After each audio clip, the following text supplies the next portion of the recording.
हमारी धरती पर कोई एलियन आ जाए जो हमसे कई ज्यादा शक्तिशाली हो और उसके पास हमें खत्म करने की पूरी अथॉरिटी हो, वो आपसे कहे कि वो अर्थ को बचाने आया है। अब आप सोचेंगे कि हमारे अर्थ को ऐसा क्या खतरा है कि किसी एलियन को हमारी मदद करने आना पड़ा। अब अर्थ को बचाने का मतलब इंसान समझते हैं कि उन्हें भी बचाया जाएगा, और फिर वो एलियन आपको कहता है कि वो अर्थ को बचाएगा इंसानों को खत्म करके, क्योंकि इंसान ही अर्थ के लिए सबसे बड़ा खतरा है। और सभी इंसानों के साथ उनकी बनाई हुई बड़ी बड़ी इमारतें, गाड़ियाँ, मॉन्यूमेंट्स सब कुछ डिस्ट्रॉय हो जाएंगे। अब यहाँ इंसानों को उन एलियंस को समझाना था कि वो सुधर सकते हैं और उन्हें एक और मौका मिलना चाहिए। आज की हमारी कहानी भी इसी के बारे में है कि क्या ह्यूमंस उन एलियंस को रोक पाते हैं या फिर इंसानों का अस्तित्व इस धरती से हमेशा हमेशा के लिए खत्म हो जाएगा। ये मूवी शुरू होती है सन 1928 में, जहां हम इंडिया में पाई जाने वाली काराकोरम की बर्फीली पहाड़ियों को देखते हैं। यहाँ पर एक माउंटेनियर यानी पर्वतारोही कई दिनों से पहाड़ों की चढ़ाई कर रहा था, लेकिन एक दिन तेज तूफान के बीच उसे एक बड़ा चमकीला गोला मिलता है। जैसे ही वो उस गोले को छूता है, उसकी रोशनी से वो बेहोश हो जाता है, और जब उसे होश आता है तो उसके हाथ में एक निशान था, क्योंकि वो एलियंस थे जिन्होंने उसके डीएनए का सैंपल लिया था। इसके 80 साल बाद यानी प्रेजेंट टाइम में ह्यूमंस काफी डेवलप हो चुके हैं और सभी अपनी अपनी आम जिंदगियां जी रहे हैं।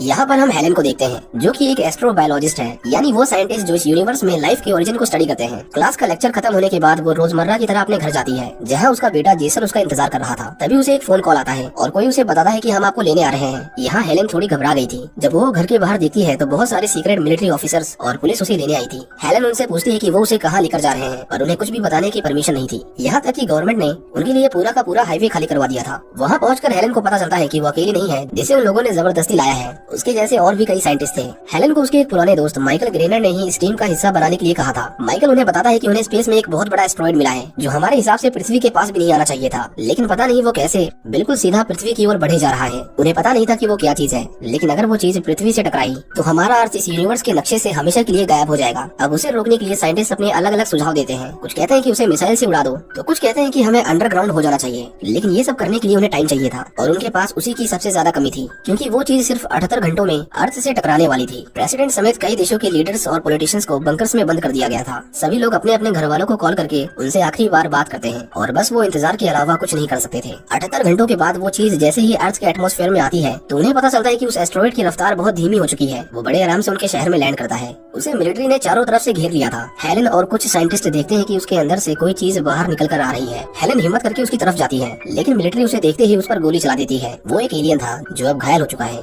उसके बाद उस चमकीले गोले से एक बड़ा सा रोबोट जैसा कुछ बाहर निकल कर आता है। वो रोबोट एक अजीब सी कान में चुभने वाली आवाज निकालता है, जिससे शहर की सारी बिजली कट जाती है, और उसके बाद वो रोबोट बंद पड़ जाता है। साइंटिस्ट तुरंत ही उस एलियन को मेडिकल रूम में ले जाते हैं, और उन्हें पता चलता है कि उसका शरीर एक तरह के खोल की तरह है, जिसके अंदर उन्हें एक और बॉडी मिलती है। वो कुछ घंटे इंतजार करते हैं, और वो एलियन बहुत तेजी से बड़ा होने लगा था। उन्हें पता चलता है कि वो स्पेसशिप अकेला नहीं था, बल्कि उसके जैसे और भी कई दुनिया के कोने कोने में अलग अलग समय पर आए थे। प्रेसिडेंट की रिप्रेजेंटेटिव रेजिना उस एलियन से मिलने आती है। हम देखते हैं कि वो दिखने में बिल्कुल उस पर्वतारोही जैसा था जिसका उन्होंने डीएनए लिया था। वो कहता है कि मुझे उससे बात करनी है जो अर्थ को रिप्रेजेंट करता हो, लेकिन अर्थ पर तो हर देश के अलग अलग लीडर्स होते हैं, इसीलिए ये पॉसिबल नहीं था।